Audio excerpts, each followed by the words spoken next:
Praise the lord. హల్లెలూయా. గట్టిగా చెప్దామా? హల్లెలూయా. ఈ ఉదయకాల సమయంలో దేవుని పరిశుద్ధ మందిరములో మనమందరము చేరి దేవుణ్ణి స్తుతించుటకు దేవుడు మనకిచ్చిన ఈ గొప్ప సమయంను బట్టి ఆయన నామమునకే మహిమ కలుగును గాక. హల్లెలూయా. మీ అందరికీ కూడా నూతన సంవత్సర శుభాకాంక్షలు తెలియజేస్తా ఉన్నాను. I wish you all a happy and blessed new year. హల్లెలూయా. మీ పక్కన వాళ్ళకి హ్యాపీ న్యూ ఇయర్ చెప్తారా? చెప్పండి, షేక్ హ్యాండ్ ఇచ్చి హ్యాపీ న్యూ ఇయర్ చెప్పండి.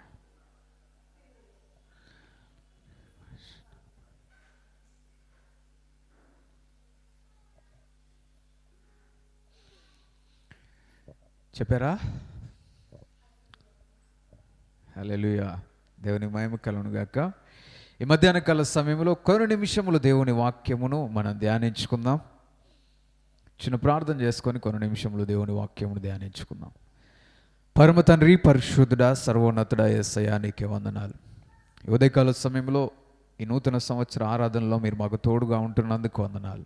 వాక్యమును ధ్యానించుచుండగా ప్రభువా, మీరే మా అందరితో మాట్లాడి బలపరిచి నడిపించమని యేసు నామములో అడుగుచున్నాం తండ్రి, ఆమేన్. హల్లెలూయా. ఎంతో సంతోషము ఈ విధముగా దేవుని మందిరంలో న్యూ ఇయర్ దేవుని మందిరంలో ఉండడం అనేది దీవెన. హల్లెలూయా. గడిచిన సంవత్సరం అంతా దేవుడు మనల్ని కాచి కాపాడి మరి ఒక నూతన సంవత్సరం మన జీవితంలో అనుగ్రహించాడు కదా. దేవుడు మనల్ని బ్రతికించి మనల్ని జీవింపజేస్తూ ఒక న్యూ ఇయర్ మన జీవితంలో అనుగ్రహించాడు. అందుని బట్టి దేవుని స్తుతించడం, దేవుణ్ణి మహిమపరచడము దీవెనకరము. హల్లెలూయా.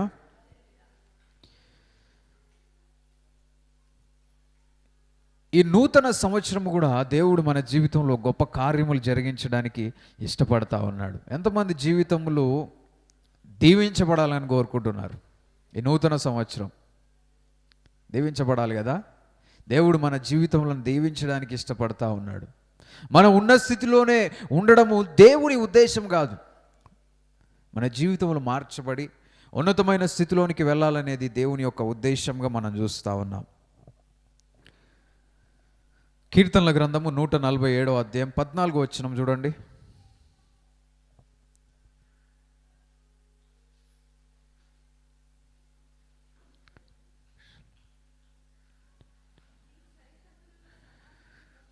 నీ సరిహద్దులలో సమాధానము కలుగజేయువాడు ఆయనే, మంచి గోధుమలతో నిన్ను తృప్తిపరచువాడు ఆయనే. స్తోత్రం. హల్లెలూయా.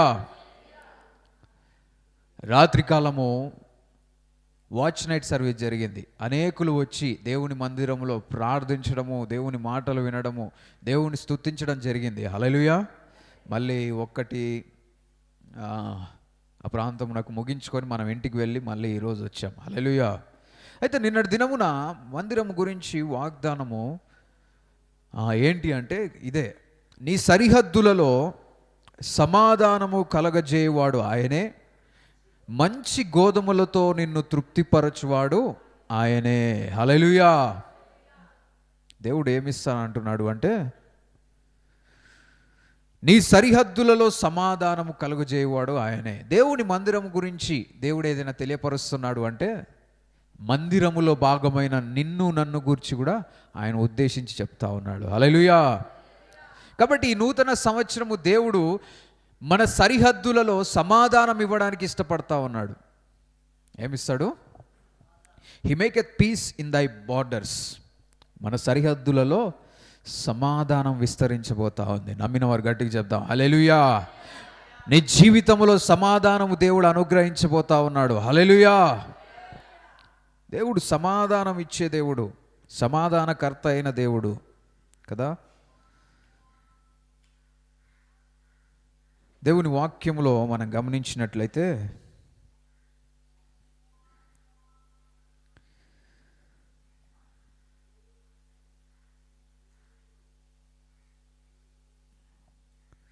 రాజుల 2వ గ్రంథము 4వ అధ్యాయము 8వ వచనం చూడండి.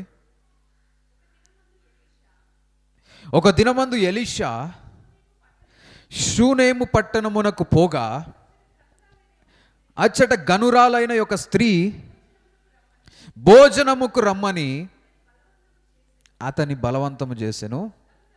అతడు ఆ మార్గమున వచ్చినప్పుడెల్లా ఆమె ఇంట భోజనము చేయుచుండెను. స్తోత్రం, హల్లెలూయా. ఇక్కడ ఎవరి గురించి రాయబడింది అంటే ఎలీషా ప్రవక్త. ఎవరు? అందరం చెప్దాం, ఎవరు? ఎలీషా ప్రవక్త గురించి రాయబడింది.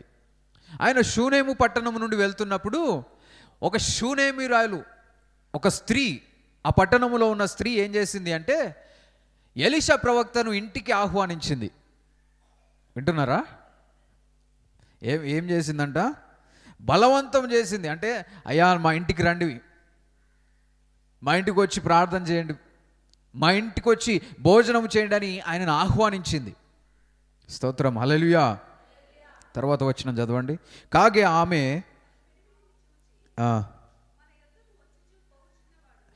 అయితే ఈ విధంగా షూనేము పట్టణం రాగానే ఎలీషా ప్రవక్త ఏ ఇంట్లో భోజనం చేస్తూ ఏ ఇంట్లో ప్రార్థిస్తున్నాడు అంటే షూనేమిరాలైన ఈ గనురాలైన ఆ స్త్రీ ఇంట్లో ఆయన భోజనం చేస్తూ ఉన్నాడు. హల్లెలూయా.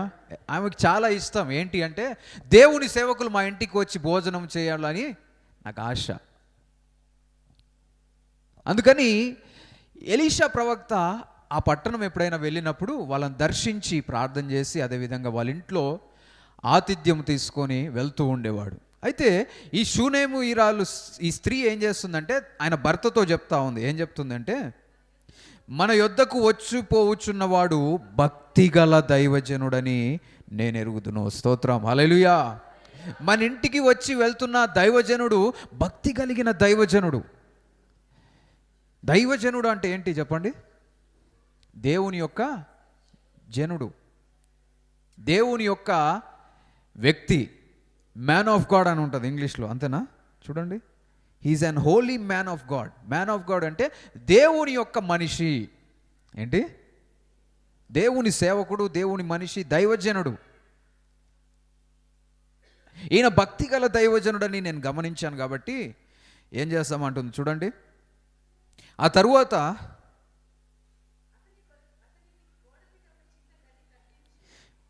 ఈమె ఏం నిర్ణయించుకుందంటే వాళ్ళ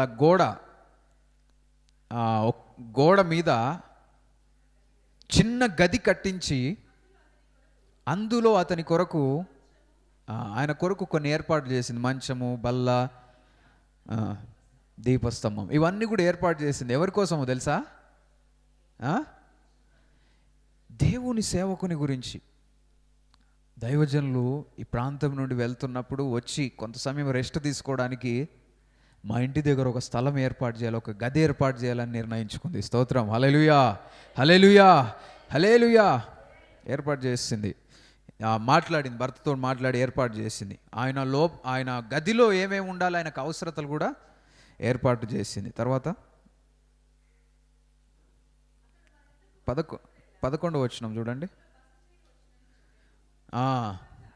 ఆ తరువాత అతడు అక్కడికి ఒకానొక దినమున వచ్చి ఆ గదిలో చొచ్చి అక్కడ పరుండెను. హల్లెలూయా. ఆయన వచ్చి అక్కడ రెస్ట్ తీసుకోవడం మనం చూస్తూ ఉన్నాం. తర్వాత పిమ్మట అతడు తన దాసుడైన గెహజీని పిలిచి ఈ షూనేమీయురాలిని పిలువమనగా వాడు ఆమెను పిలిచెను. స్తోత్రం, హల్లెలూయా. గెహజీ ఎవరు అంటే ఎలీషా ప్రవక్త దగ్గర ఉన్న సేవకుడు. వింటున్నారమ్మా? గెహజీ ఎవరు? ఎలీషా ప్రవక్త దగ్గర సహాయం చేయడానికి ఉన్న వ్యక్తి. అయితే గెహజీని పిలిచాడు. గెహజీ అని పిలిచి ఏం చెప్తున్నాడు అంటే నువ్వు వెళ్ళి మన కొరకు ఇవన్నీ కూడా సిద్ధపరుస్తున్న ఆ షూనేమీయురాల్ని పిలుచుకుని రా అన్నాడు. తర్వాత ఆమె వచ్చి అతని ముందర నిలవబడినప్పుడు అతడు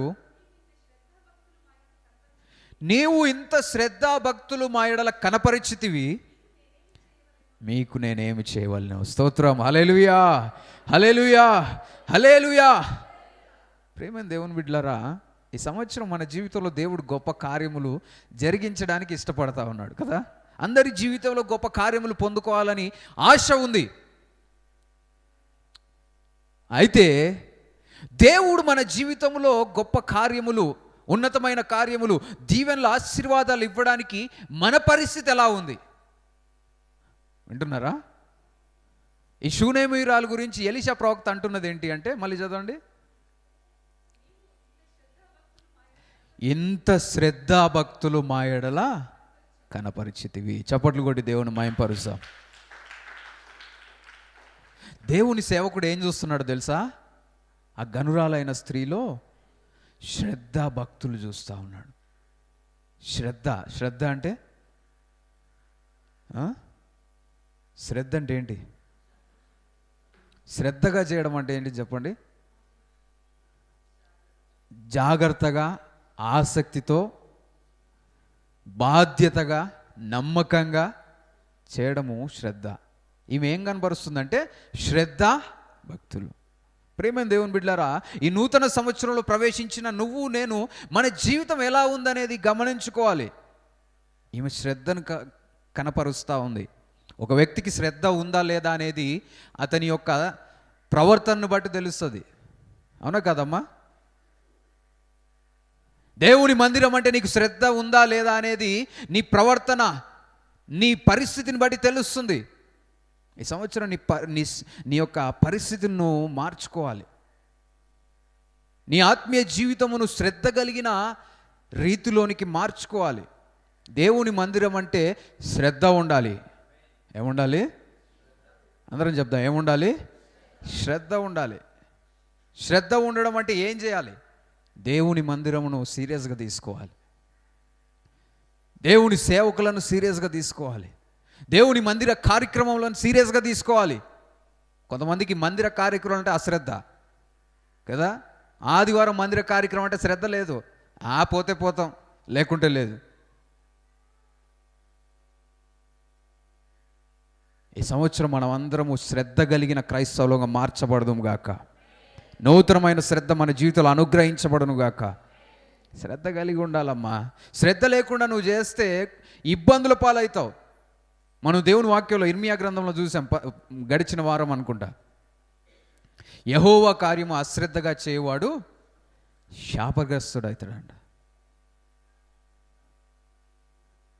నువ్వు దీవించబడాలి, నువ్వు ఆశీర్వదించబడాలి అంటే దేవుని కార్యములను శ్రద్ధ వహించి చేయాలి. శ్రద్ధ ఉండాలి. దేవుని కార్యములను శ్రద్ధతో నువ్వు చేసే స్థితిలో ఉండాలి. దేవుని మందిర కార్యక్రమంకు శ్రద్ధ వహించి సమయం అంటే సమయానికి వెళ్ళాలి. శ్రద్ధ అంటే ఏంటి? డిసిప్లిన్. 10ంటికి ప్రార్థన అంటే ఎన్నింటికి ఉంటే శ్రద్ధ? అశ్రద్ధ చేసే వాళ్ళు ఎన్నింటికి వస్తారు? వాళ్ళ టైమింగ్స్ వాళ్ళకు ఉంటాయి. ఎందుకంటే ఇక్కడ జరుగుతున్న వాటితో వాళ్ళకి సంబంధం లేదు. దేవుని సేవకులు ఏదైనా చెప్తుంటే శ్రద్ధ వహించి మనం ముందుకు సాగే స్థితిలో ఉంటే మన జీవితంలో దీవించబడతాయి. హల్లెలూయా. దేవుని మాటకు మనం చెవియొగ్గాలి. ఈ గనురాలైన స్త్రీ గురించి ఏం చెప్పబడింది? శ్రద్ధ, ఇంకేంటి? శ్రద్ధాభక్తులు కనిపించాయి. ఈ విషయం ఎందుకు చెప్తున్నానో తెలుసా? నీ జీవితంలో శ్రద్ధ భక్తులు ఉంటే నువ్వు తెలియకుండానే దేవుడు నీ జీవితంలో కార్యము చేసేలాగా దేవుణ్ణి ప్రేరేపిస్తూ ఉన్నావు. వింటున్నావా? నీ జీవితము సరైన రీతిలో ఉంటే దేవుని సేవకులే, దేవుడే నిన్ను ఏ విధంగా దీవించాలని ఆలోచిస్తూ ఉంటాడు. స్తోత్రం, హల్లెలూయా. నువ్వు అడగాల్సిన అవసరం కూడా లేదు కొన్ని విషయాలు. ఇక్కడ దేవుని సేవకుడు ఎలీషా ప్రవక్త అడుగుతున్నాడు, ఈమె శ్రద్ధాభక్తులు మా ఎడలు కనపరుస్తుంది. హల్లెలూయా. మీ పక్కన వాళ్ళని అడగండి, దేవుని ఎడలను శ్రద్ధాభక్తులు కనపరుస్తున్నావు అని అడగండి.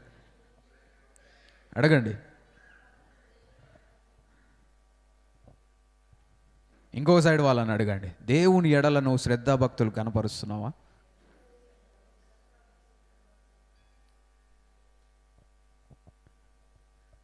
దేవుని మందిరం అంటే శ్రద్ధ ఉందా? ఈ సంవత్సరం అనేకులు శ్రద్ధ కలిగిన వాళ్ళు లేచుదురుగాక. దేవుని మందిరం అంటే ఆసక్తితోటి, ఎలాంటి పరిస్థితులు అయినా కానీ దేవుని మందిరంలో కనిపించే స్థితిలో శ్రద్ధగా వారి ఆత్మీయ జీవితంలో తీసుకొని ముందుకు నడిచే క్రైస్తవులు, విశ్వాసులు యేసు నామములో మన మందిరంలో లేచుదురుగాక. గత సంవత్సరం ఉన్న అశ్రద్ధ యేసు నామములో తొలగిపోవునుగాక.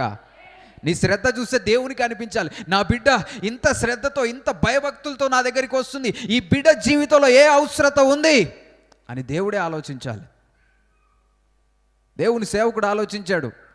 దేవుని సేవకులు కూడా ఎవరైతే శ్రద్ధగా వచ్చి దేవుని మందిరంలో పాలు పొందుతుంటారో వారి గురించి ప్రత్యేకంగా ప్రార్థన చేస్తారు. వింటున్నారా? అందరి గురించి ప్రార్థన చేస్తారు దేవుని సేవకులు. కానీ ఎవరు ఎక్కువగా క్లోజ్ అవుతారు అంటే దేవుని మందిరంలో ఎవరైతే శ్రద్ధగా ఉంటారో వాళ్ళే. నా ఇష్టం వచ్చినట్టు చేస్తా, నా ఇష్టం వచ్చినప్పుడు వస్తా, నా ఇష్టం వచ్చినప్పుడు వెళ్ళిపోతా అనుకుంటుంటే నీ యొక్క భక్తి జీవితము నువ్వు పరీక్షించుకోవాలి, మార్చుకోవాలి. దేవునికి శ్రద్ధ కలిగిన వారి ఇష్టం. హల్లెలూయా. ఈమె గురించి అంటా ఉన్నాడు, అమ్మ ఈమె ఇంత శ్రద్ధ భక్తులు కనపరుస్తుంది కాబట్టి నీకు నేనేం చేయాలమ్మా, నీకు నేనేం చేయాలని దేవుడు నిన్ను అడిగే స్థితిలో మనం అందరం ఉందుముగాక. దేవుడు నిన్ను అడగాలి. ఎంత గొప్ప దీవెన. అమ్మ దేని గురించి ప్రార్థన చేయాలని దేవుని సేవకులు నిన్ను అడగాలి. అలాంటి స్థితిలో నీ భయభక్తులు, నీ భక్తి జీవితం ఉండాలి. అడిగినప్పుడు ఆమె ఏమన్నది తెలుసా? ఎలీషా ప్రవక్త అంటున్నాడు, రాజుతోటైనను సైన్యాధిపతితోనైనను వచ్చి నేను ఏదైనా మాట్లాడాలంటే అధికారులతోటి, ఈ రోజులలో అయితే ఎమ్మెల్యేలతోటి లేదంటే సర్పంచ్ తోటి ఏమైనా మాట్లాడే పనులు ఏమైనా ఉన్నాయా, నీకు జరగాల్సిన పనులు ఏమైనా ఉన్నాయా అని అడుగుతున్నాడు. ఎవరిని? ఈ షూనేమీయురాలైన స్త్రీని అడుగుతున్నప్పుడు ఆమె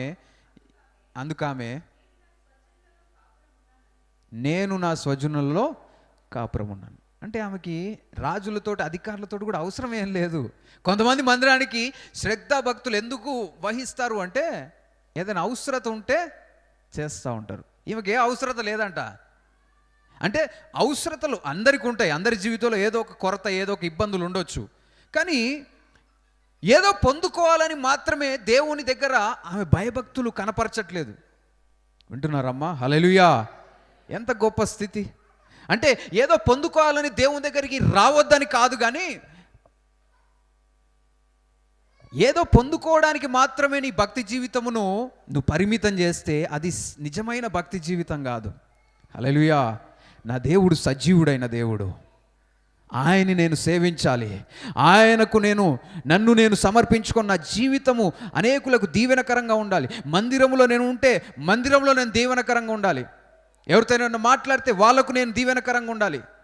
నేను ఎక్కడికైనా పనికి వెళ్తే అక్కడ దీవెనకరంగా ఉండాలనే ఆలోచన నీకు ఉండాలి. స్తోత్రం. హల్లెలూయా. నీ భక్తి జీవితమును అనేకులు కనపరిచే స్థితిలో ఉండాలి, ఏదో పొందుకోవడానికే కాదు అన్నప్పుడు. తర్వాత చదవండి.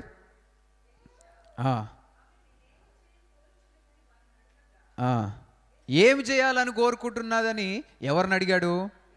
ఆమె చెప్పట్లేదు. షూనేమీయురాలైన స్త్రీ ఏం చెప్పలే. అప్పుడు ఎవరిని అడుగుతున్నాడు అంటే గెహజీని అడుగుతున్నాడు. ఆమె ఏమన్నా నీకేమన్నా చెప్పుంటుందా, ఆమె ఏం చేయాలని కోరుకుంటుంది అని అడిగినప్పుడు గెహజీ ఏం చెప్పాడు అంటే ఆమెకు కుమారుడు లేడు. స్తోత్రం. హల్లెలూయా. ఆమెకు ఒక కొరత ఉంది, కుమారుడు లేడంట. కుమారుడు లేడు అని చెప్పినప్పుడు ఎలీషా ప్రవక్త ఏమంటాడు అంటే వచ్చే ఈ సమయానికి దేవుడు నీ కుమారుడిని ఇస్తాడు. స్తోత్రం. హల్లెలూయా. హల్లెలూయా. హల్లెలూయా. దేవుని సేవకులు మన జీవితంలో దీవెనకరమైన మాటలు మాట్లాడే స్థితిలో మనం ఉండాలి. మన జీవితంలో మనల్ని దీవించే స్థితిలో మనం ఉండాలి. మన జీవితం ఉండాలి. హల్లెలూయా. వచ్చే సంవత్సరంకి నీ కుమారుడు ఉంటాడని చెప్పిన తర్వాత ఏం జరిగిందో తెలుసా? దేవుని సేవకులు చెప్పిన విధంగానే మళ్ళీ వచ్చే ఆ సంవత్సరంకు ఆమెకు దేవుడు కుమారుని ఇచ్చాడు. చప్పట్లు కొట్టి దేవుని మహిమపరుస్తాము. దేవుడు ఆమెకు కుమారుని ఇచ్చాడు. సంతోషం, సంతోషం. కుమారుడు మంచిగా ఉన్నాడు. తర్వాత ఆ వచనాలన్నీ మనం చదువుకుంటే తర్వాత ఏం జరుగుతుందో తెలుసా? కొంతకాలానికి ఆ కుమారుడు కొంత పెద్దగా అయిన తర్వాత ఒకరోజు నా తల అని అరుస్తూ ఉంటాడు. ఏంటి అని అరుస్తూ ఉన్న తర్వాత వాడిని తీసుకొచ్చి ఆమె ఒళ్ళో పడుకొని పెట్టి కొంతసేపు అట్లా చూస్తుండగానే ప్రాణం పోతుంది. కుమారుడు చనిపోతాడు. కుమారుడు చనిపోయినప్పుడు ఆమె ఏం చేస్తుందో తెలుసా? ఏం చేస్తుందంటే కుమారుని యొక్క మృతదేహాన్ని, ఆ కుమారుని యొక్క బాడీని తీసుకొని వెళ్ళి ఎలీషా ప్రవక్త గురించి కట్టిన గదిలో మంచం మీద ఆ బాలుణ్ణి పరుండబెడుతుంది. స్తోత్రం, హల్లెలూయా.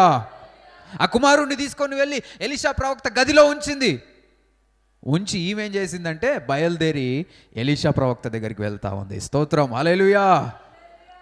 వెళ్ళిన తర్వాత కొంచెం దూరం నుంచే గెహజీ చూస్తాడు, ఎలీషా ప్రవక్త చూస్తాడు. షూనేమీయురాలైన స్త్రీ వస్తుంది, ఆమె పరిస్థితి ఎట్లా ఉంది ఒకసారి కనుక్కో అని, నువ్వు ఎదురు వెళ్ళి కనుక్కోమని చెప్తాడు. వెళ్ళినప్పుడు ఆమె ఏమంటదంటే, తర్వాత చదవండి.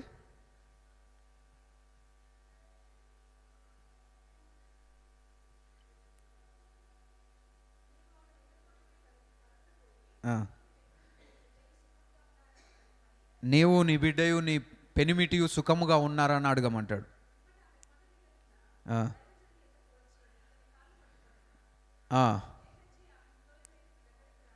ఎన్నో వచనం అది?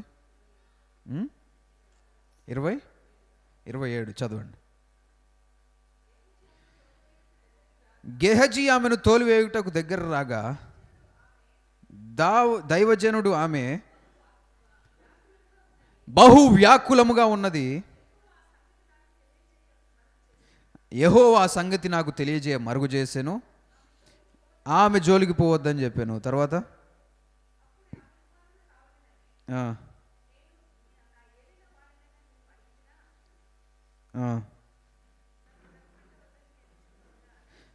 26వ వచనం చదవండి. నీవు ఆమెను ఎదుర్కొనుటకై పరుగున పోయి నీవు నీ పెనిమిటియు నీ బిడ్డయు సుఖముగా ఉన్నారా అని అడుగుమని తన పనివాడైన గెహజీతో చెప్పి పంపెను. అందరు చూస్తున్నారా? అందుకామె సుఖముగా ఉన్నామని చెప్పెను. హల్లెలూయా. ఆమె ఏం చెప్తుందో తెలుసా? గెహజీ తోటి సుఖముగా ఉన్నామంటుంది, అంటే మంచిగానే ఉన్నాం. దాన్ని హీబ్రూలో ఏమైనా ఉందంటే, ఇంగ్లీష్లో అయితే ఏముందంటే it is well. It is well. హీబ్రూలో ఏం వాడబడిందంటే షాలోమ్. ఏం వాడబడింది? షాలోమ్ అంటే ఏంటి? శాంతి. అంటే మేము శాంతిగానే ఉన్నామంటుంది. కానీ ఆమె పరిస్థితిలో ఇబ్బంది ఉంటా ఉంది. తర్వాత మనం చూసాం, ఆయన ప్రవక్త కాళ్ళ మీద పడి అడుగుతుంది, అయ్యా నిన్నేమని నేను కుమారుణ్ణి ఏమని అడిగానా? నువ్వే నాకు అవసరతని చేసావు, ఇప్పుడు నా కుమారుడు చనిపోయాడు, ఏం చేయాలి? అయిన తర్వాత మనం చూస్తాం, ఎలీషా ప్రవక్త ఆ ప్రదేశానికి వచ్చి ఆ బాబు మీద ఆ మృతదేహం మీద పడుకొని ప్రార్థన చేయగా ఆ బాబు మళ్ళీ బ్రతుకుతాడు. స్తోత్రం, హల్లెలూయా, హల్లెలూయా. ఇదంతా ఎందుకు తెలియపరుస్తున్నాను అంటే, ఆమె యొక్క సత్ప్రవర్తనను బట్టి, ఆమె శ్రద్ధాభక్తులను బట్టి దేవుడు గొప్ప కార్యములు జరిగించాడు. కుమారుణ్ణి ఇవ్వడమే కాదు కానీ మరణకరమైన పరిస్థితుల్లో నుండి మళ్ళీ దేవుడు బ్రతికించాడు. ఈ సంవత్సరం నీ జీవితంలో ఎలాంటి పరిస్థితి వచ్చినా కానీ దేవుడు నీ జీవితంలో సమాధానం ఇవ్వడానికి ఇష్టపడతా ఉన్నాడు. నీ సరిహద్దులలో సమాధానము కలుగుతుంది. నీ సరిహద్దుల్లో ఏం కలగాలి? సమాధానం కలగాలి. నీ బార్డర్స్, నీదేదైతే ఉందో వాటిలలో సమాధానం దేవుడు అనుగ్రహిస్తాడు. నమ్మిన వారు గట్టిగా చెప్దాం హల్లెలూయా. ఎప్పుడు అంటే దేవుణ్ణి నువ్వు వెతికినప్పుడు, దేవుణ్ణి వెతికినప్పుడు. అదేవిధంగా దేవుని వాక్యములో ఇంకొక ఆమె గురించి ఉంటుంది. ఆమె పేరు ఏం పేరు అంటే తబిత. ఏం పేరు? చూడండి, అపోస్తుల కార్యములు 9వ అధ్యాయము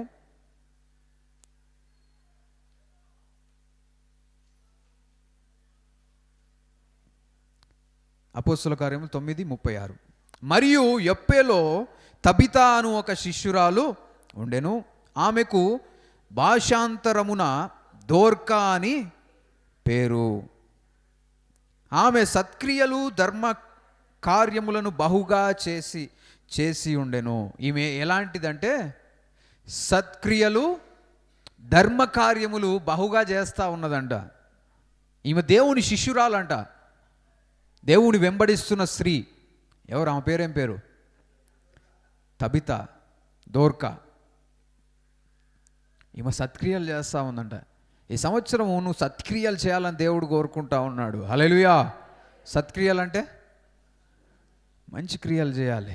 వేరే వాళ్ళకు నువ్వు సహాయముగా ఉండాలి, వేరే వాళ్ళకు నువ్వు దీవెనకరంగా ఉండాలి. సత్క్రియలు చేసేది, అదేవిధంగా ధర్మకార్యములు చేసేది, చేయడం ద్వారా తర్వాత చేసి ఉండెను. ఆ దినముల యందే ఆమె కాయిలా పడి చనిపోగా వారు శవమును కడిగి మేడగదిలో పరుండబెట్టెను. హల్లెలూయా. వాళ్ళు ఏం చేశారంటే, ఆమె చనిపోయిందంట. చనిపోయినప్పుడు ఆమెను తీసుకొని వెళ్ళి మేడగదిలో ఉంచారు. తర్వాత పేతురు అక్కడ ఉన్నాడని శిష్యులు విని అతడు తడువు చేయక తమ యొద్దకు రావాలని వేడుకొనుటకు 2 మనుష్యులను అతని యొద్దకు పంపిరి. పేతురు లేచి వారితో కూడా వెళ్ళి అక్కడ చేరినప్పుడు వారు మేడగదిలోనికి అతనిని తీసుకొని వచ్చిరి. విధవరాండ్రందరూ వచ్చి ఏడ్చుచు దోర్కా తమతో కూడా ఉన్నప్పుడు కుట్టిన అంగీలను వస్త్రములను చూపుచు అతని ఎదుట నిలిచిరి. స్తోత్రం. హల్లెలూయా, హల్లెలూయా, హల్లెలూయా. ఈ దోర్కా అనే స్త్రీ చనిపోయింది. అయితే అక్కడున్న విధవరాండ్లు వాళ్ళు వచ్చి ఏం చేస్తున్నారు అంటే, ఆమె బ్రతికున్నప్పుడు ఏం చేసిందంటే అంగీలు కుట్టిందంట, వస్త్రాలు కుట్టింది. ఎవరికి? కొంతమందికి, పేదవాళ్ళకి, వస్త్రములు లేని వారికి కుట్టించిందంట. కుట్టించినప్పుడు వాళ్ళు వచ్చి పేతురుకి చూపిస్తున్నారు, అయ్యా ఈమె బ్రతికున్నప్పుడు మాకు సహాయం చేసిందయ్యా, మంచి పనులు చేసిందయ్యా అని దేవుని సేవకులకు చెప్పారు. తర్వాత పేతు అందరినీ వెలుపటికి పంపి మోకాల్లోని ప్రార్థన చేసి శవం పైన తిరిగి తబిత లెమ్మనగా ఆమె కన్నులు తెరిచి పేతురును చూచెను. చప్పట్లు కొట్టి దేవుని మహిమపరుస్తాం. ఎంత గొప్ప కార్యం చూడండి. ఎలీషా ప్రవక్త ఏ విధంగా అయితే ఆ మేడగదిలో ప్రార్థన చేశాడో, ఇక్కడ కూడా పేతురు కూడా ఎవరి గురించి ప్రార్థన చేస్తున్నాడు? తబిత గురించి ప్రార్థన చేస్తా ఉన్నాడు. అయ్యా ఈమె మంచిది దైవజనుడా, ఈమె బ్రతికినప్పుడు మాకందరికీ దీవెనకరంగా ఉంది, ఈమె చనిపోవడం మాకందరికీ బాధ కలిగిస్తుంది అన్నప్పుడు దేవుని సేవకులు ప్రార్థన చేసినప్పుడు ఆమె మళ్ళీ బ్రతికింది. స్తోత్రం. హల్లెలూయా. అంటే నువ్వు చేస్తున్న కార్యములను బట్టి నీ జీవితము సమాధానముతోటి, అదేవిధంగా నీ జీవితము సుఖ సంతోషాలతో, నీ జీవితము అభివృద్ధి పరచబడుతూ అదేవిధంగా ఎక్స్టెండ్ కూడా అవుతుంది. వింటున్నారా? నీ జీవితము, నీ ఆయుష్ పొడిగించబడాలి అంటే నువ్వు దేవుని కొరకు వాడబడాలి. స్తోత్రం. హల్లెలూయా. దేవుని వాక్యంలో మనం చూస్తాం, ఒక వ్యవసాయదారుడు ఒక పొలంలో, అతని పొలంలో అంజూరపు చెట్టు నాటినప్పుడు, అంజూరపు చెట్టు అనుకుంటా, ఒక చెట్టును నాటినప్పుడు అది ఫలించదు. కొన్ని రోజులు చూస్తాడు, ఈ సంవత్సరం అన్న ఫలిస్తుందా, ఈ సంవత్సరం అన్న ఫలిస్తుందా, ఈ సంవత్సరం అన్న ఫలిస్తుందా. అది అదే స్థితిలో ఉన్నప్పుడు ఆ యజమానుడు ఏం చేస్తాడు అంటే దాన్ని నరికేస్తాడు. నీ జీవితము సంతోషకరంగా, దీవెనకరంగా, అనేకులకు ఆశీర్వాదకరంగా ఉంటే దేవుడు నిన్ను బ్రతికించడానికి ఎక్కువగా అవకాశం ఉంటుంది. నీ జీవితంలో దేవుడు కార్యములు చేయడానికి అవకాశం ఉంటుంది. స్తోత్రం. హల్లెలూయా, హల్లెలూయా, హల్లెలూయా. దోర్కా గురించి ఎంత మంచి మాటలు విన్నాం. తర్వాత చదివినట్లయితే అతడు ఆమెకు చేయి ఇచ్చి లేవనెత్తి పరిశుద్ధులను విధవరాండ్లను పిలిచి ఆమెను సజీవురాలుగా వారికి అప్పగించెను. హల్లెలూయా. ఆమెను సజీవురాలుగా అప్పగించాడు. నీ జీవితంలో ఏదైతే మరణకరమైన స్థితిలో ఉందో అది యేసు నామములో పునరుద్ధరించబడునుగాక. నీ ఆత్మీయ జీవితం కావచ్చు, నీ వ్యాపారం కావచ్చు, నీ ఉద్యోగం కావచ్చు, నీ పొలాలు కావచ్చు, దేవుడు మళ్ళీ నిన్ను చిగురింపజేయడానికి ఇష్టపడతా ఉన్నాడు. నీ జీవితమును మళ్ళీ దీవెనకరంగా మార్చడానికి ఇష్టపడతా ఉన్నాడు. హల్లెలూయా. తర్వాత చదవండి. ఇది యొప్పే అందంతటా తెలిసినప్పుడు అనేకులు ప్రభువునందు విశ్వాసముంచిరి. చప్పట్లు కొట్టి దేవుని మహిమపరుద్దాం.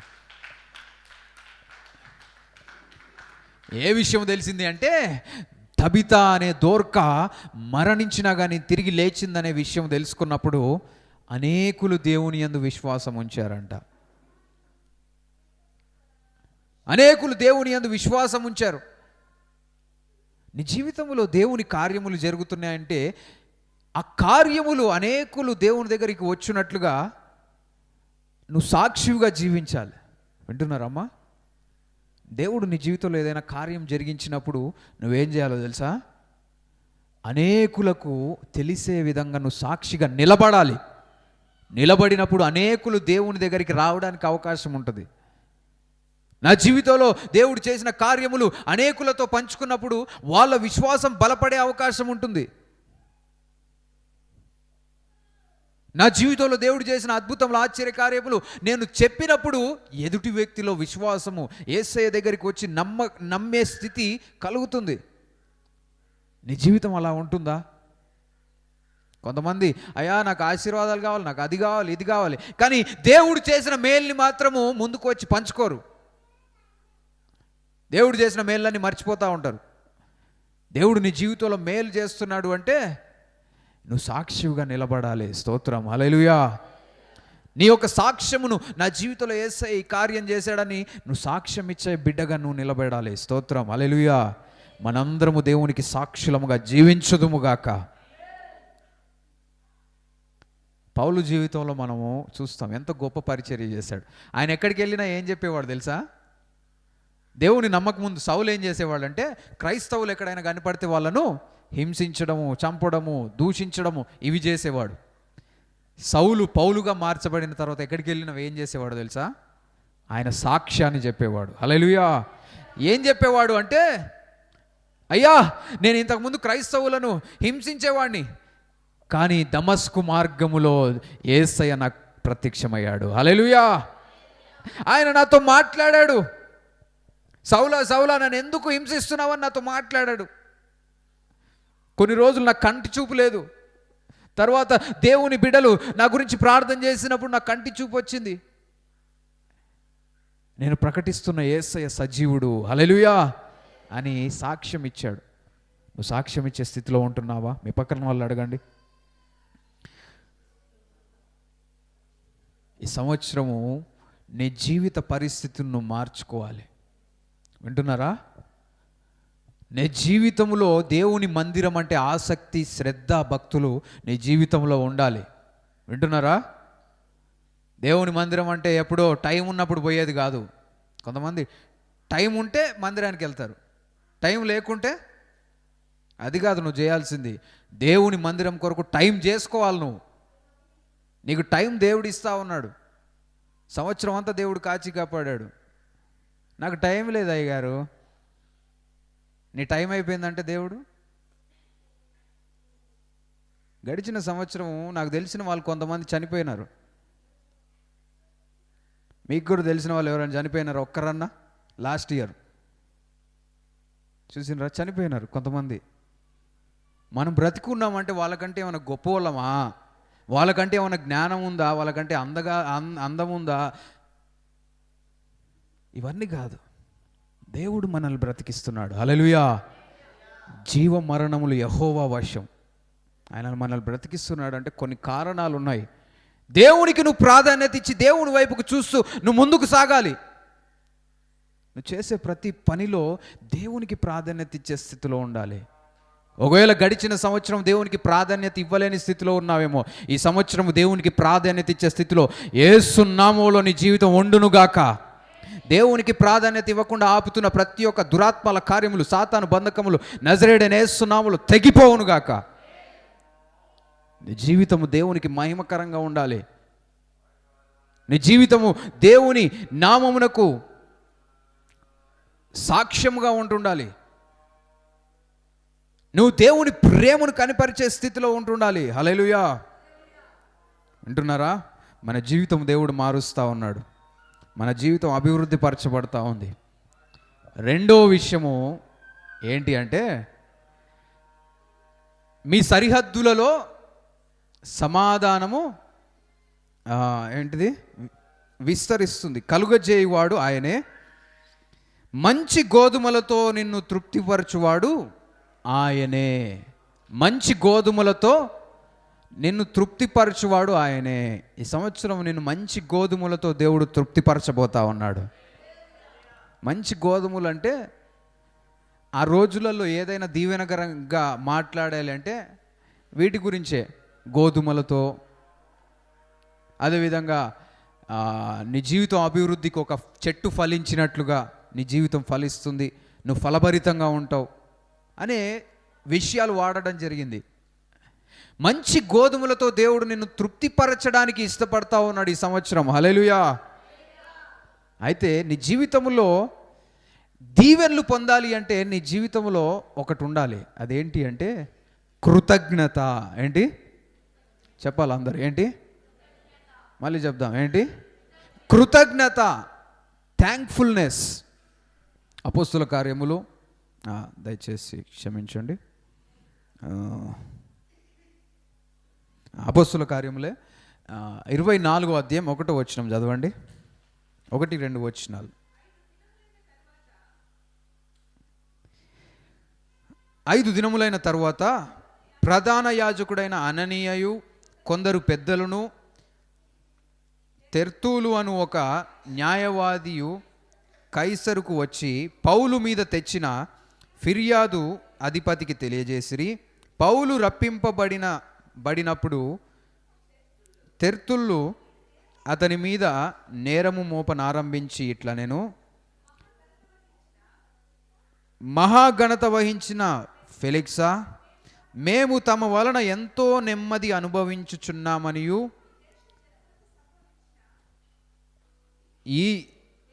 ఈ దేశ జనమునకు సంభవించిన అనేకమైన కీడులు తమ పరామర్శ చేత దిద్దుబాటవుచున్నాయని ఒప్పుకొని, మేము సకల విధములను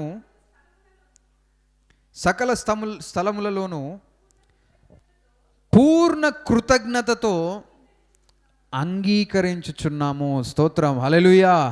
ఎట్లా అంగీకరించుచున్నాము? పూర్ణ కృతజ్ఞతతో అంగీకరించుచున్నాము. మరి ఒక మాట చూడండి, కొలొస్సీయులకు రాసిన పత్రిక 3వ అధ్యాయం 15వ వచనం. కొలొస్సీయులకు రాసిన పత్రిక 3వ అధ్యాయం 15వ వచనం.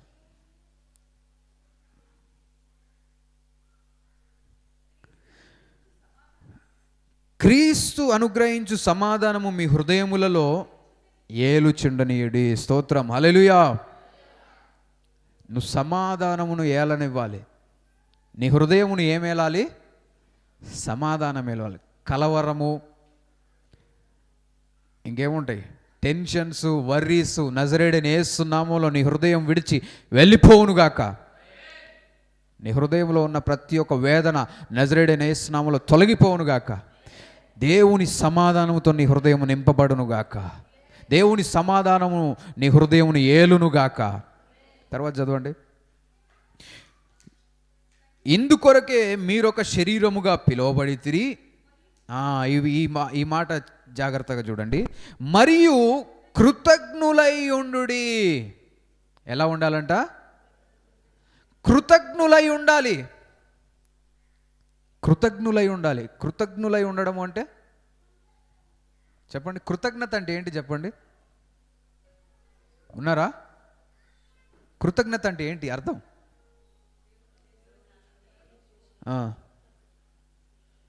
కృతజ్ఞ అంటే థ్యాంక్ఫుల్నెస్. దేవుడు చేసిన మేళ్లకు కృతజ్ఞతా భావము కలిగి ఉండాలి. మీరు కృతజ్ఞులై ఉండుడి. స్తోత్రం, హల్లెలూయా. దేవుడు చేసిన కార్యములు మర్చిపోకుండా కృతజ్ఞత కలిగి ఉండాలి. ఈ సంవత్సరం నువ్వు కృతజ్ఞత కలిగి ఉండాలని దేవుడు కోరుకుంటున్నాడు.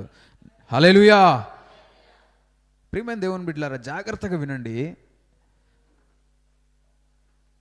కృతజ్ఞత తెలియపరచడం వేరు, కృతజ్ఞత కలిగి ఉండడం వేరు. వింటున్నారా? ఎవరి దగ్గరికి ఆయన వెళ్ళి థ్యాంక్ యూ చెప్పడం వేరు, థ్యాంక్ఫుల్గా నువ్వు జీవించడం వేరు. రెండు ఒకటి కాదు. ఎవరి దగ్గరికైనా వెళ్ళి నువ్వు థ్యాంక్ యూ చెప్పి థ్యాంక్ఫుల్గా ఉండకుండా కూడా ఉండొచ్చు. అంటే ఎవరి దగ్గరికైనా వెళ్ళి వందనాలయ్యా, థ్యాంక్ యూ అని చెప్పేసి కృతజ్ఞత లేని స్థితిలో కూడా ఉండొచ్చు. ఇంకొక స్థితి ఏంటి అంటే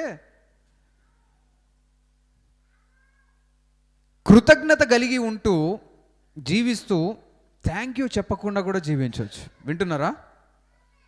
అంటే కొంతమంది థ్యాంక్ యూ చెప్తారు, కానీ అవి కేవలం మాటల వరకే పరిమితం అవుతుంది. వాళ్ళ జీవితం మాత్రం కృతజ్ఞత కలిగినట్టు ఉండదు. ఏదో చెప్పాలి కాబట్టి చెప్పేస్తారు. కొంతమంది ఏమో థ్యాంక్ యూ చెప్పరు, కానీ వాళ్ళ జీవితము దేన్ని కనబరుస్తుంది అంటే కృతజ్ఞత భావాన్ని కనబరుస్తూ ఉంటుంది. స్తోత్రం, హల్లెలూయా. దేవుడు ఏం కోరుకుంటున్నాడు అంటే కృతజ్ఞులై ఉండాలి. ఉండాలి అంటే అది జీవన విధానం. కృతజ్ఞత చెప్పాలి అంటే అదొక పని. నీ యాటిట్యూడ్ ఎలా ఉండాలి అంటే కృతజ్ఞత కలిగిన స్వభావం కలిగి ఉండాలి. వింటున్నారమ్మా? దేవుని పట్ల నువ్వు కృతజ్ఞుడవై ఉండాలి. దేవుని మందిరం పట్ల నువ్వు కృతజ్ఞత కలిగి ఉండాలి. దేవుని కార్యముల పట్ల నువ్వు కృతజ్ఞత కలిగి ఉండాలి. దేవుని సేవకుల పట్ల నువ్వు కృతజ్ఞత కలిగి ఉండాలి. వింటున్నారా? దేవుని సేవకుల పట్ల కృతజ్ఞత కలిగి ఉంటున్నామా?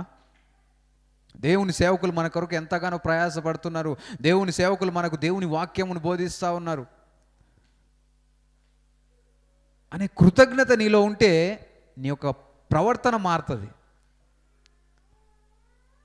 వింటున్నారా?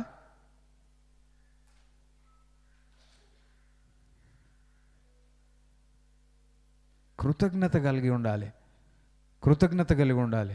మన జీవితంలో కృతజ్ఞత స్వభావం యేసు నామములో అనుగ్రహించబడును గాక. కృతజ్ఞత కలిగిన జీవితములు దేవుడు కోరుకుంటా ఉన్నాడు. ఏం చేయవచ్చు అంటే నువ్వు కృతజ్ఞతలు తెలియపరిచి కృతజ్ఞత లేని వ్యక్తిగా జీవించవచ్చు. కృతజ్ఞత కలిగిన వ్యక్తిగా జీవిస్తూ కృతజ్ఞతలు చెప్పని వ్యక్తిగా జీవించవచ్చు. అయితే వీటి రెండిట్లో ఏది బెటర్ చెప్పండి? అర్థమవుతుందమ్మా? అర్థమవుతున్న వాళ్ళు హల్లెలూయా, అర్థం కాని వాళ్ళు హల్లెలూయా. అర్థం కాలేదా? కన్ఫ్యూజన్ ఉందా? ఇప్పుడు నాకెవరైనా మేలు చేశారు అనుకుందాం. వింటున్నారా? జాగ్రత్తగా వినండి. ఇప్పుడు అర్థం కాలేదు అన్నారు కాబట్టి మళ్ళీ చెప్తున్నా. నాకెవరైనా ఏదైనా సహాయం చేశారు, అప్పుడు నేనేం చెప్పాలి వాళ్ళకి? థ్యాంక్స్ చెప్పేసి అక్కడి వరకు ముగించేస్తాం. కానీ కృతజ్ఞత కలిగి జీవించడం అంటే ఏంటి అంటే థ్యాంక్స్ చెప్పడం కాదు, వాళ్ళు చేసిన మేలును జ్ఞాపకం ఉంచుకొని కృతజ్ఞత భావంతో జీవించడం. వాళ్ళు చేసిన మేలును జ్ఞాపకం ఉంచుకొని అయ్యా మీరు చేసిన మేలును బట్టి, అది మాటల్లో కాదు, వాళ్ళకు సహకారంగా ఉండడం కావచ్చు, వాళ్ళకు దీవెనకరంగా ఉండడానికి మనం ప్రయత్నం చేయడం ఏం కనపరుస్తుంది అంటే కృతజ్ఞత భావము. హల్లెలూయా, గట్టిగా చెప్తాం హల్లెలూయా. కృతజ్ఞత కృతజ్ఞత కృతజ్ఞత స్థితిలో ఉండాలి. కొంతమందికి ఎన్ని చేసినా కానీ కృతజ్ఞత ఉండదు. కృతజ్ఞత ఉండదు. అట్లుండొద్దు. మనం ఏ విధంగా ఉండాలంటే కృతజ్ఞత కలిగి ఉండాలి. కుక్కలలో మనం చూస్తాం, కుక్కలు విశ్వాసానికి అవి ఏంటంటే కృతజ్ఞత కలిగి ఉంటాయి. ఒక బిస్కెట్ ప్యాకెట్ వేయండి, ఏం చేస్తాయి? నెక్స్ట్ కనిపించినాం అనుకో మంచిగా తోక ఊపుకుంటూ, ఎందుకంటే ఇతను నాకు ఆహారం ఇచ్చిండు అనే ఒక ఏంటిది అది విశ్వాస్యత కావచ్చు, కృతజ్ఞత. ఇంకా నువ్వు ఎక్కడికి వెళ్ళినా వస్తూ ఉంటుంది, ఎమ్మటి వస్తూ ఉంటుంది. ఎందుకంటే నా జీవితంలో పొందుకున్నాననే కృతజ్ఞత. ఆ కుక్క వచ్చి నీకు థ్యాంక్ యూ చెప్తుందా? చెప్పదు. చూసిరా, ఇక్కడనే ఉంటుంది డోర్ దగ్గర కుక్క. చర్చ అయిపోగానే మళ్ళీ వెళ్ళిపోతుంది. ఎందుకు? మనం చేసిన కార్యములను బట్టి ఇక్కడ ఉండాలి. నా మీద ప్రేమ చూపిస్తున్నారు, నా పట్ల దయ చూపించిండ్రు. బయటికి వెళ్తే రోడ్ల మీద తంతరు, ఇక్కడికి వస్తే మాత్రం ఏం దొరుకుతున్నాయి? ఆహారం దొరుకుతుంది అనే కృతజ్ఞత. కొందరి జీవితంలో అది ఉండదు. అట్లా ఉండకుంటే మన జీవితంలో మంచిగా ఉంటున్నట్టు కాదు. మనం కృతజ్ఞత కలిగి జీవించదాం గాక. హల్లెలూయా. ఒక చిన్నది ఏదో స్టోరీ అంటుంటారు. ఏంటి అంటే ఒక కుక్కకి సహాయం చేస్తే అదేమనుకుంటుంది అంటే ఈయన దేవుడు కావచ్చు, నాకు అన్ని సహాయం చేస్తున్నాడని సంతోషపడుతుందంట. వింటున్నారా? ఉట్టి ఉదాహరణ మాత్రమే. అదే పిల్లికి నువ్వేమైనా సహాయం చేసినావు అనుకో, పిల్లికి ఏమైనా పెట్టండి, దానికి కృతజ్ఞత ఉంటుందా? నువ్వు పిలిస్తే వస్తుందా? నిన్ను అసలు పట్టించుకొని కూడా పట్టించుకోదు. పిల్లికి నువ్వేమైనా సహాయం చేసి అదేమనుకుంటుంది అంటే నేను దేవుణ్ణేమో అందుకని నాకు చేస్తున్నారు అనుకుంటుందంట. చూసిరా, రెండిటికి సహాయం జరుగుతుంది కానీ ఆలోచించే భావం. కుక్క ఏమనుకుంటుంది, ఆయన దేవుడేమో నాకు సహాయం చేస్తుంది. పిల్లి ఏమనుకుంటుంది, నేను దేవుణ్ణి కావచ్చేమో అందుకని వీళ్ళు నాకు వచ్చి అన్ని చేస్తున్నారు అనుకుంటున్నాను. మన స్వభావం ఎట్లుంటుంది? కృతజ్ఞత కలిగిన భావంతో మనం జీవించినప్పుడు ఇంకా దీవెనలు పొందుతాం, ఇంకా ఆశీర్వాదాలు పొందుతాం.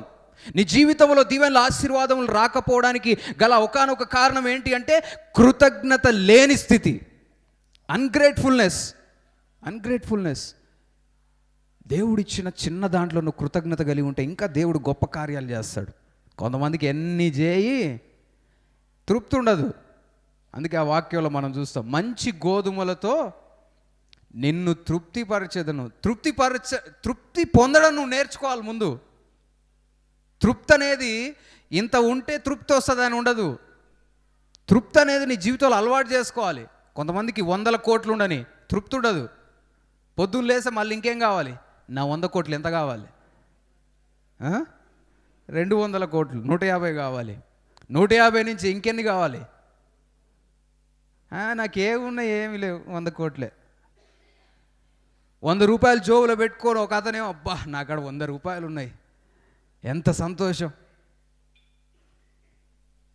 ఇదేంటంటే నీ స్వభావమే, నీ ఆలోచన.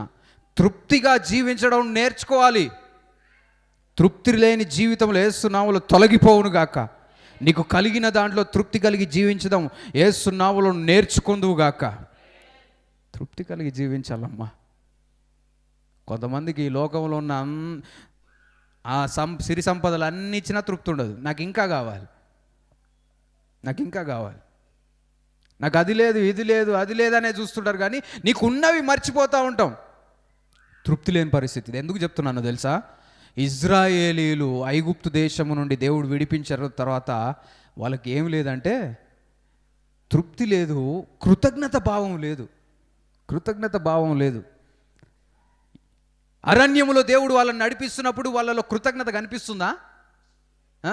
ఎప్పుడు చూడు మాకు అది లేదు, ఇది లేదని సనుక్కోవడం. అందుకే మన మధ్యలో సనుగుళ్ళు గునుగుళ్ళు ఉండకూడదు. వింటున్నారా? సనుగుళ్ళు గునుగుళ్ళు ఎక్కడ ఉండొద్దు, దేవుని ప్రజల జీవితాల్లో ఉండొద్దు.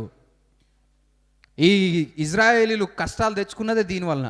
సనుగుళ్ళు దేవుడు ఏం చేసిండు నాకు? నేను అక్కడ ఉంటేనే బాగుండేది. ఎక్కడ? ఐగుప్తులోనే దాస్యంలో పని చేసుకుంటూ ఉంటేనే బాగుండేది. ఎంత భయంకరమైన స్థితి చూడండి. అంటే కృతజ్ఞత లేదు. ఐగుప్తు దేశంలో వాళ్ళు పని రెట్టింపు చేసి చాలా చాలా వేదన గురి చేశారంట. చాలా పని, ఒత్తిడి. అదేవిధంగా ఇజ్రాయేలుల పిల్లలు అబ్బాయిలు పుడితే అందరిని ఏం చేసేవాళ్ళంటే చంపేసేవాళ్ళు. ఎందుకంటే దేవుని ప్రజలు అభివృద్ధి చెందుతున్నారని కోపంతో చంపేసేవాళ్ళు. మోషే జన్మించినప్పుడు కూడా ఏం జరుగుతుండేది? పిల్లలందరిని చంపుతుంటే మోషే తల్లి ఒక్కతే ఏదో విధంగా కొంచెం కాపాడుకుంది మోషేని. పిల్లలందరినీ ఊరికనే చిన్న చిన్న ప్రాణాలను చంపేసేవాళ్ళు. వీళ్ళు అభివృద్ధి చెందకుండా, వీళ్ళు విస్తరించకుండా. అమ్మాయి పుడితేనేమో బ్రతకనిచ్చేవాళ్ళు, అబ్బాయి పుడితే చంపేవాళ్ళు. ఎందుకంటే ఇజ్రాయేలీలు దేవుని ప్రజలు పెరగొద్దని ఆలోచన. అంత భయంకరమైన స్థితిలో ఉంటే దేవుడు విడిపించాడు. ఎట్లా విడిపించాడు తెలుసా? వారి గురించి సముద్రము 2 పాయలు చేశాడు. స్తోత్రం, హల్లెలూయా. సముద్రాన్ని 2 పాయలుగా చేసి మధ్యలో మార్గాన్ని ఏర్పాటు చేసి నడిపించాడు. ఆకాశం నుండి మన్నాను కురిపిస్తూ ఉన్నాడు, బండలో నుండి నీళ్ళు ఇస్తూ ఉన్నాడు. వీళ్ళకేం కృతజ్ఞత లేదు. ఎంత గొప్ప స్థితి చూడండి. దేవుడు వారి గురించి సముద్రాన్ని చీల్చాడంటే ఎంత కృతజ్ఞత కలిగి ఉండాలి. దేవుడు నా జీవితంలో ఇంత మేలు చేశాడా, నేను ఏం పని చేయకుండా దేవుడు నాకు అన్నీ కూడా సమకూరుస్తున్నాడు. ఈ అరణ్యంలో దేవుడు నాకు తోడుగా ఉంటున్నాడు. ఏ మృగములు, ఏ జంతువులు ఏవి తగలకుండా, ఎండైనా వానైనా ఇవేవి మాకు ఇబ్బంది కలగకుండా మేఘస్తంభము, రాత్రి అగ్నిస్తంభం ఉంచి దేవుడు మమ్మల్ని నడిపిస్తున్నాడని కృతజ్ఞత లేదు. ఎప్పుడు చూడు నాకు అది లేదు ఇది లేదు, మా ఇంట్లో ఉంటే చికెన్ వండుకొందును, అక్కడ ఉంటేనే బాగుండేది. ఎక్కడ? ఆ బానిసత్వంలో. అలాంటి ఆలోచనలు వేస్తున్నాములో తొలగిపోవును గాక. దేవుని ద్వారా నువ్వు రక్షింపబడ్డావు అంటే నీ జీవితంలో గొప్ప మేలు జరిగింది. నిజంగా దేవుణ్ణి తెలుసుకొని జీవిస్తున్న వాళ్ళు వెనుదిరిగి చూడరు. దేవుడు నీకు నాకు ఒక నిరీక్షణ ఇచ్చాడు.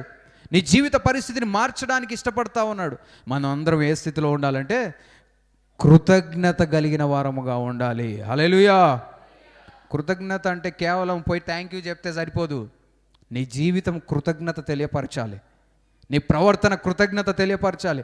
దేవునికి కృతజ్ఞతలై ఉండాలి అంటే దేవుని మందిరమునకు, దేవుని సేవకులకు, దేవుని పరిచర్య గురించి నువ్వు ఆలోచించే స్థితిలో ఉండాలి. ఆలోచించే స్థితిలో ఉండాలి. స్తోత్రం. హల్లెలూయా. మనం ఎలాంటి స్థితిలో ఉంటున్నాం? ఏదైనా మేలు చేసినప్పుడు కృతజ్ఞత కలిగి ఉండాలమ్మా. చిన్న మేలు పొందుకున్నా కానీ దేవునికి కృతజ్ఞత కలిగి ఉంటే ఇంకా గొప్ప కార్యాలు జరిగిస్తాడు.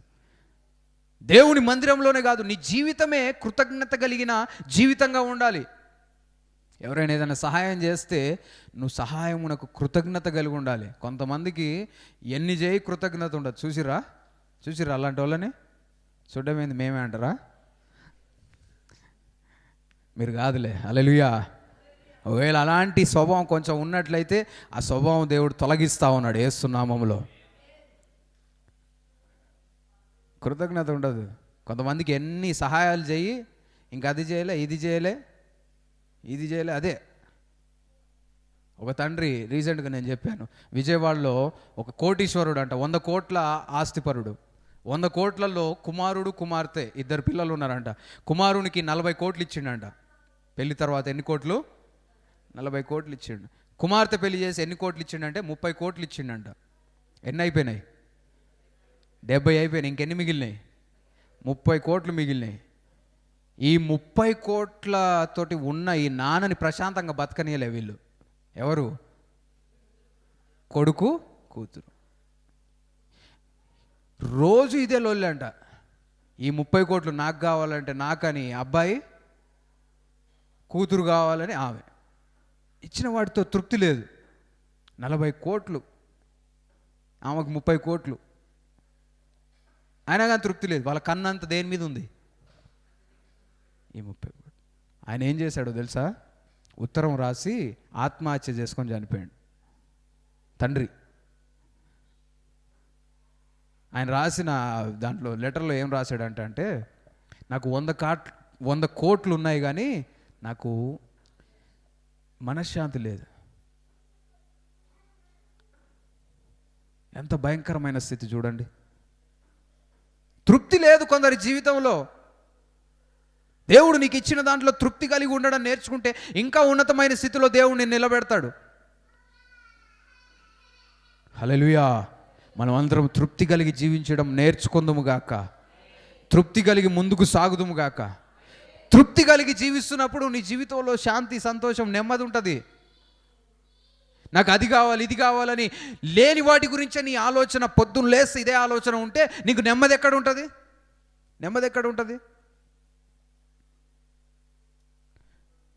నీ ఆలోచన మార్చబడును గాక. నువ్వు బ్రతికున్నావు అంటే దానికి కృతజ్ఞత ఉండు. నువ్వేదో కోట్లు సంపాదించాలని దాని గురించి ఆలోచన పెట్టుకొని టెన్షన్ తోటి ఉంటే ఈరోజు బీపీ వస్తుంది.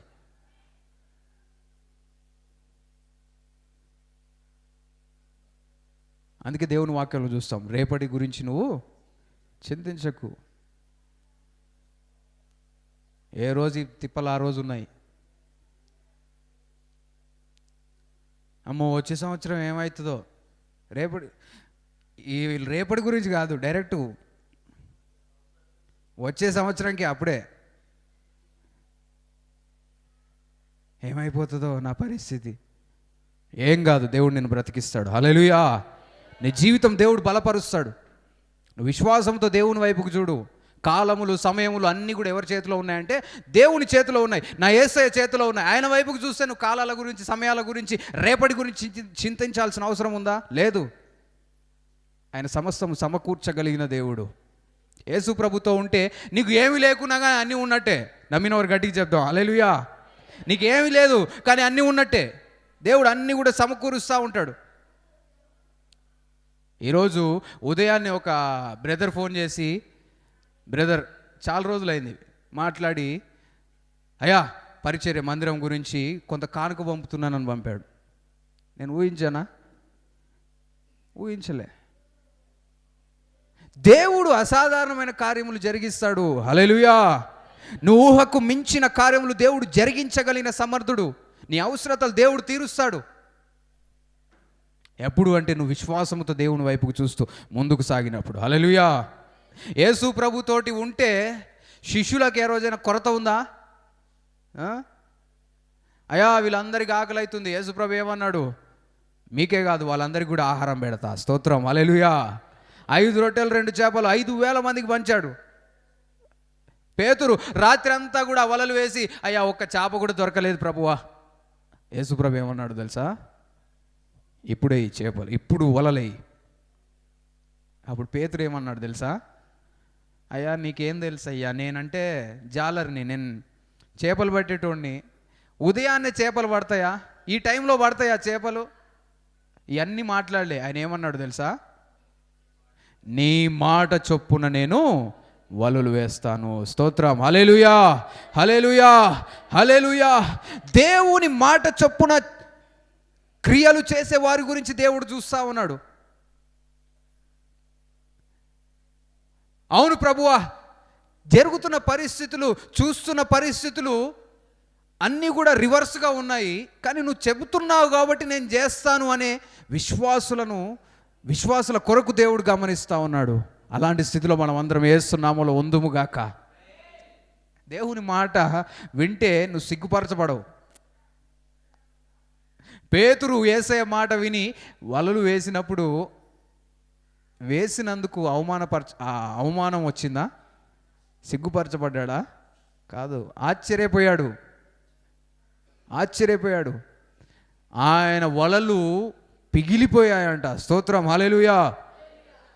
ఆశ్చర్యపోయాడు. అసలు ఇన్ని చేపలు ఎక్కడికి వచ్చి ఎట్లొచ్చినాయి? అసలు యేసయ్య మాటిస్తే చేపలన్నీ కూడా వలలో దూరుతాయి. హల్లెలూయా. వలలో నుంచి తప్పించుకోవడం కాదు అవి చేసేది. నన్ను పట్టుకొని నీ దగ్గరికి వస్తాయి. హల్లెలూయా. దేవుని కార్యములు అలాంటివి. దేవునికి సృష్టి అంతా కూడా లోబడుతుందమ్మా. సృష్టికర్త అయిన దేవుడు నీ అవసరతలు తీర్చలేడా? కాకులతో ఏలియాను పోషించిన దేవుడు నిన్ను పోషించలేడా? నేను నమ్ముతున్నా, దేవుడు నన్ను పోషిస్తాడు. ఏ స్థితిలో అయినా కానీ దేవుడు నన్ను నడిపించగలిగిన దేవుడు అని నేను నమ్ముతున్నా. నా జీవితంలో ఎన్నోసార్లు రుజువు చేసుకుంటా ఉన్నాడు.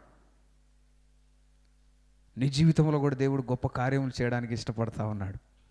నీ జీవితంలో కూడా అద్భుతములు చేసి నా యేసయ్య గొప్పవాడను సాక్ష్యం ఇచ్చే బిడ్డగా నిన్ను నిలబెట్టాలని దేవుడు కోరుకుంటా ఉన్నాడు. హల్లెలూయా. ఈ నూతన సంవత్సరం మన జీవితంలో ఆశీర్వాదకరంగా దేవుడు మార్చిపోతా ఉన్నాడు. 2 విషయాలు మనం గమనించాం. నీ సరిహద్దులలో సమాధానము కలుగజేవాడు ఆయనే.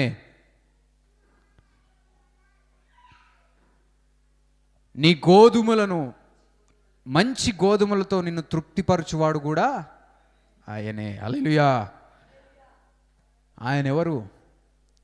యేసయ్య. నీ జీవితంలో సమాధానము కలుగజేవాడు ఎవరు? అందరం చెప్దాం యేసయ్య అని చెప్పండి. నా జీవితంలో సమాధానము, నా సరిహద్దుల్లో సమాధానము కలుగజేవాడు నా యేసయ్య. మంచి గోధుమలతో నన్ను తృప్తిపరచువాడు నా యేసయ్య. హల్లెలూయా. దేవుడు మన జీవితంలో మార్చడానికి ఇష్టపడతా ఉన్నాడు. ఈ సంవత్సరం నీ జీవితంలో సమాధానం దేవుడు ఇవ్వడానికి ఇష్టపడతా ఉన్నాడు. నువ్వేం చేయాలంటే విశ్వాసంతో దేవుని దగ్గరికి వచ్చి దేవుని కార్యముల పట్ల శ్రద్ధ వహించు. దేవుని మందిర కార్యక్రమాలకు నువ్వు చేయగలిగింది నువ్వు చెయ్యి. పరిచర్య గురించి సహకరించే స్థితిలో ఉండు. మొదట దేవుని రాజ్యం, నీతిని వెతుకు. అప్పుడు నీకు కావలసినవన్నీ కూడా దేవుడు అనుగ్రహిస్తాడు. నమ్మిన వారు గట్టిగా చెప్దాం హల్లెలూయా. ఈ సమయంలో మనం అందరం లేచి నిలబడినట్లయితే ప్రార్థన చేసుకుందాం.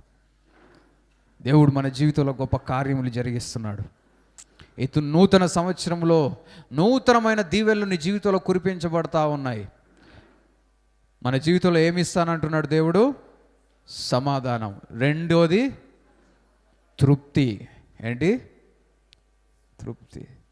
సమృద్ధిని ఇవ్వడానికి ఇష్టపడతా ఉన్నాడు. నువ్వు ఏ విధంగా జీవించాలి? 2 విషయాలు.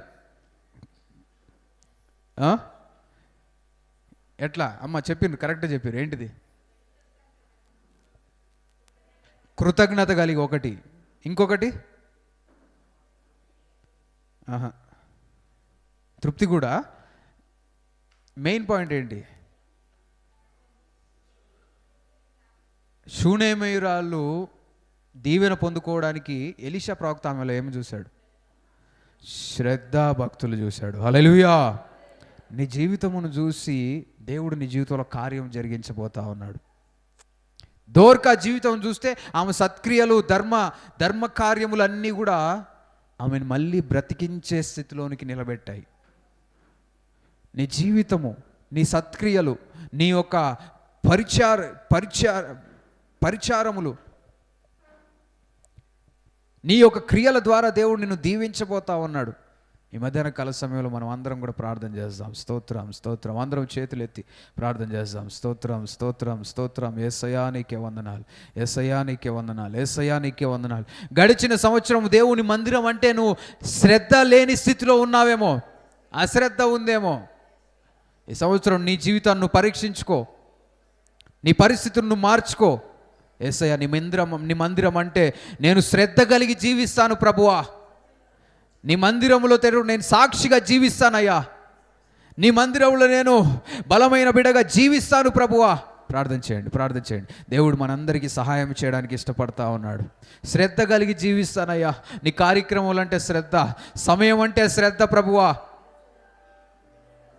సమయానికి మందిరానికి వచ్చే స్థితిలో అనేకులు యేసు నామములో నిలబడుదురుగాక. మందిర కార్యక్రమాలు అంటే నువ్వే సొంతగా ఆసక్తి కలిగి పరిగెత్తుకుంటూ మందిరానికి వచ్చే స్థితిలో యేసు నామములో వందువుగాక. కృతజ్ఞత కలిగిన జీవితములు నీ జీవితంలో ఉండునుగాక. దేవుడు చేసిన మేళ్లను నువ్వు జ్ఞాపకం చేసుకుంటూ దేవునికి కృతజ్ఞత కలిగి ఉండాలి. దేవుడు నీ జీవితంలో చేసిన మేళ్లను, ఉపకారములను జ్ఞాపకం చేసుకో. అనేక సార్లు కష్టముల నుంచి, ఇబ్బందుల నుంచి దేవుడు నిన్ను విడిపించలేదా? దేవుడు నిన్ను బాగు చేయలేదా? దేవుడు నిన్ను స్వస్థపరచలేదా? దేవుడు నిన్ను ఉన్నతమైన స్థితిలో నిలబెట్టలేదా? మరణకరమైన పరిస్థితిలో నుంచి దేవుడు నిన్ను బ్రతికించాడు.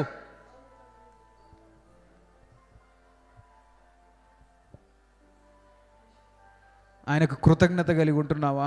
నిన్ను రక్షించడానికి 2000 సంవత్సరముల క్రితం యేసు ప్రభు ఈ లోకమునకు దిగి వచ్చి నీ పాపముల గురించి, నా పాపముల గురించి ఆయన రక్తమును కార్చి మరణించి తిరిగి లేచిన సజీవుడైన దేవుడు. ఆయన ప్రేమను గ్రహించే స్థితిలో ఉంటున్నావా?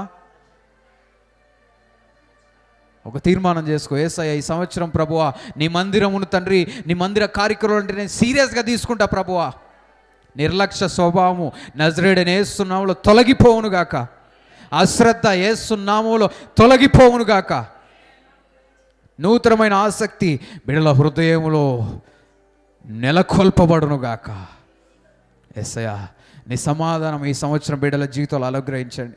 ఎవరైతే తండ్రి ఇబ్బందులతో ఈ ప్రదేశంలో ఉన్నారో, కుటుంబంలో నెమ్మది లేదు, సమాధానం లేదు, ఏమి చేయాలో అర్థం కాని పరిస్థితిలో ఉంటున్నారో వారికి దేవుడు సమాధానం ఇవ్వడానికి ఇష్టపడతా ఉన్నాడు. సమాధానకర్త అయిన దేవుడు నీ జీవితంలో ఉంటే నువ్వు నిజమైన సమాధానమును పొందుకుంటావు.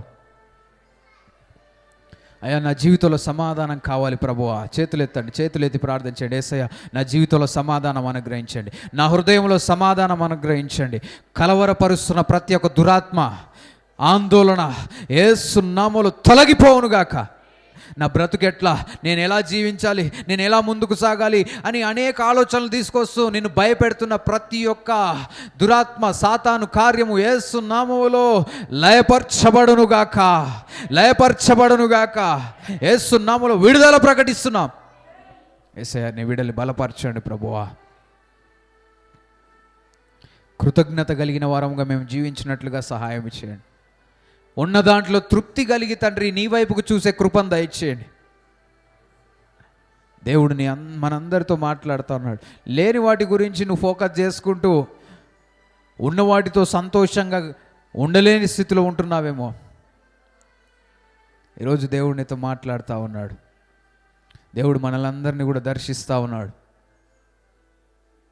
యేసయ్యా నీకే వందనాలు. నీ బిడ్డలందరినీ తాకండి ప్రభువా. బిడ్డల్ని బలపరచండి అయ్యా. బిడ్డల అవసరతలు తీర్చండి అయ్యా. బిడ్డల్ని బలపరిచి నీకు సాక్షులుగా నిలబెట్టండి ప్రభువా.